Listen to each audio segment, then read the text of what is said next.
Mazer. I'm in my studio right now at Phoenix Art Garage. We're downtown in Phoenix. I've drawn from my head forever. I've never had a real plan when I draw. I always come from my idea. I don't even have an idea usually. This is probably the best example of that kind of almost didn't even have a purpose even at the end of it. But I started with this, and to me this looks like a face kind of looking this way, kind of like an angry old creepy man. I don't know why, but that's usually a theme, is creepy weird old men, or not like creepy in a weird social way, but like creepy in like a, you know, macabre way. They call it automatic drawing, which I didn't know until a few years ago, or a couple years ago. And I also just learned about Austin Osman Spare, who is someone that I love now, and I didn't even know it, but we do kind of have similar line quality and weirdness because we draw from the same, I'd say we draw from the same source, which is the subconscious or unconscious or shared ether or whatever. So this is a good example of me kind of just working completely from the subconscious and making stuff up. And I don't even remember which way it started. I'm thinking it started this way, but I don't really remember. I called this like the flesh ship of the demiurge, which if you Google demiurge, it's ridiculous, but it's a weird occult term for the physical world. So yeah, and like it's dark ways or whatever, dark energy. So yeah, that's the demiurge, the hull of that ship. Fun.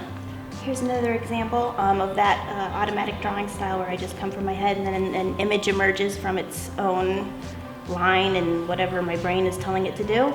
I kind of think this one looks like Bert and Ernie, like evil demon versions. So this one cracks me up. But these kind of ended up turning into archetypes of like weird things you want to work out from yourself, like dark, icky things like pride or guilt so bad, I hate that one. So I try to draw that stuff out while I draw. I'm trying to like get that shit out, which is kind of like, yeah, alchemizing emotions into art so that it can now become something enjoyable. So this is another example of my automatic drawing style, but this one's more of an anatomical style. I like to like make up versions of anatomy that we've never seen, try to imagine new ways of how forms of reality could exist, either in our dimension or other dimensions, which is, I know, cheesy as heck, but that's so fun and real to think about. But yeah, I take the form and I like to break it down. Francis Bacon's one of my favorites, so I like to like kind of fuck with, excuse my French, like where the line starts, where the shadow is, why that shadow would be there, where it would look different. These are not great examples of how these work like that, but I have some in my studio, we can see later. Here's a good one though that does do that. I kind of tried to twist her face and make it creepy, blendy of the face, but with only pen. So, and very quick, because these are all done super fast. We only have a couple long poses, but most of these are like 30 seconds or a minute to 5 minutes. And then this is where I'm trying to play with more like of an impressionistic style with anatomy and just bodies in general. I'm not really worried about perfect anatomy. Here's another real quick. See how I like to play with the line and how it's not really congruent with reality, but it works still. That's what I like to screw with. This is kind of more that plus playing with another type of line quality. I don't usually use thick and massive and expressive words.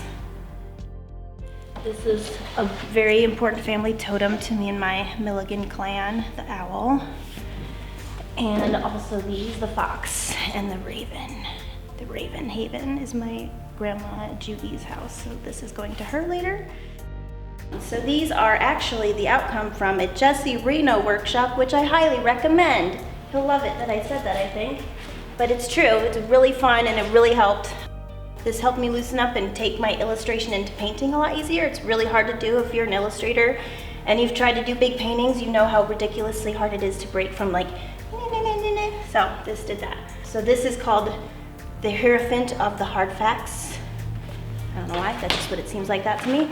This is that spiteful glow. Like when someone's so spiteful, it's kind of spicy. And then this is clown breath.